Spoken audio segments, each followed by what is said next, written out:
Hello. Today we're going to talk about corruption and specifically about political corruption. But first of all, what is corruption?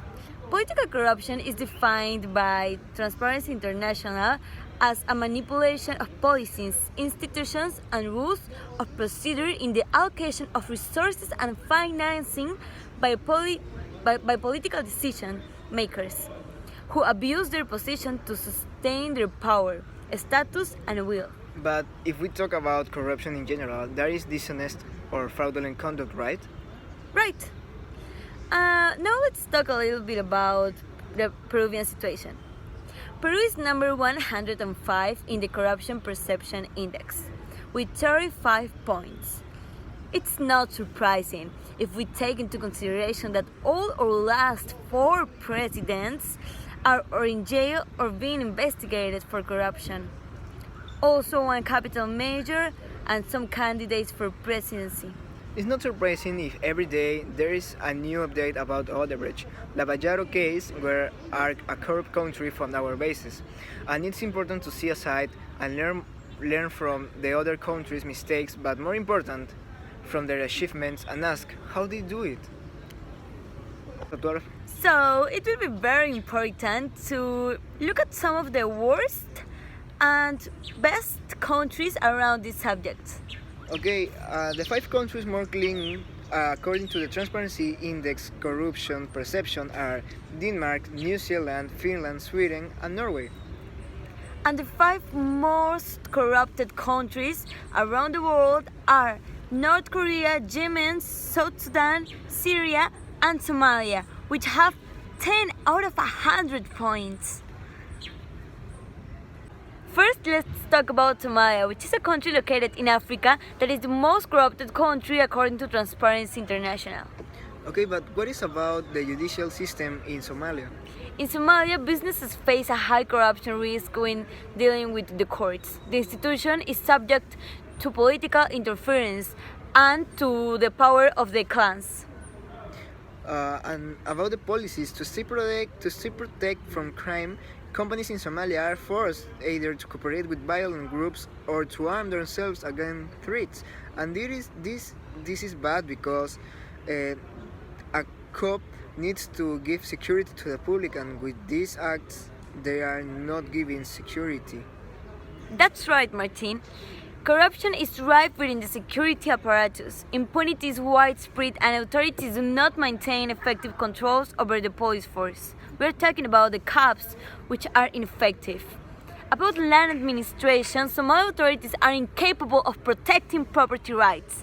In fact, the country has no functioning land registry.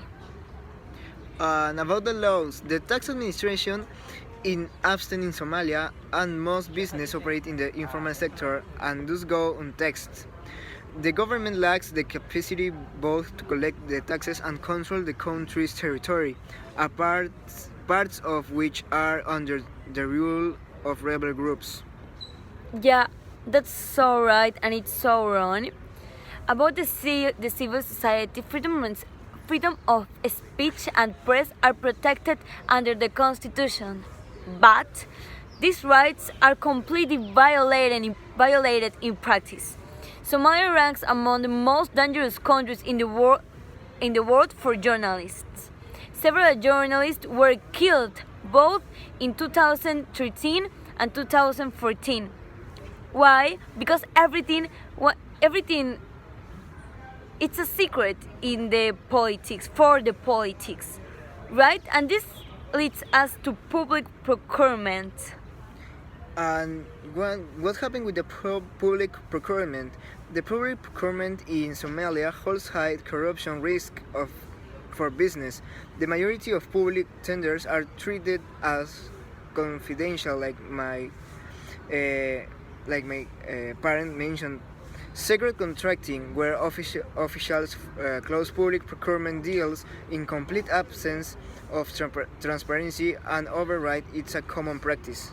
Reportedly, some regional entities have closed contracts with oil companies independently from the government.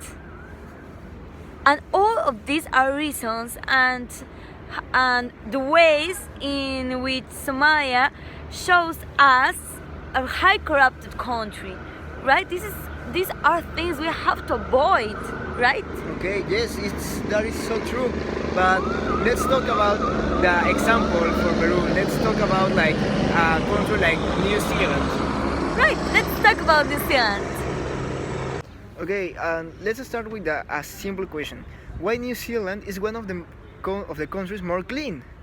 The fight against corruption in New Zealand is made up for three pillars. The anti-corruption agency is usually inflexible with those accused of a crime and even with witnesses. That is, there is no right to silence and any objection must be accompanied by evidence.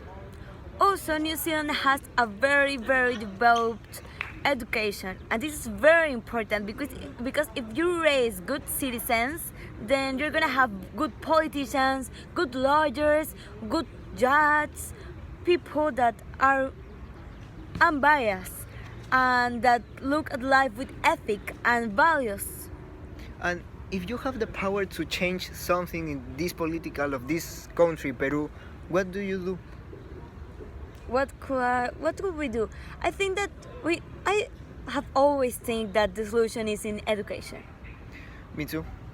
For me, it's a good conclusion. Education is the basis of everything, and it's not a coincidence that New Zealand is one of the top countries in education, if not the top. Yes, I think it's with Denmark in the first position. The ideal society is one in which people know that they don't have to be bad, that they don't have to lie. Not a society that is afraid of the consequences, that it's afraid of the judicial system. I mean, it should be like that. We should be afraid of the judicial system, but it would be ideal if people just were good because they know that it's good to be good. Yes, yes.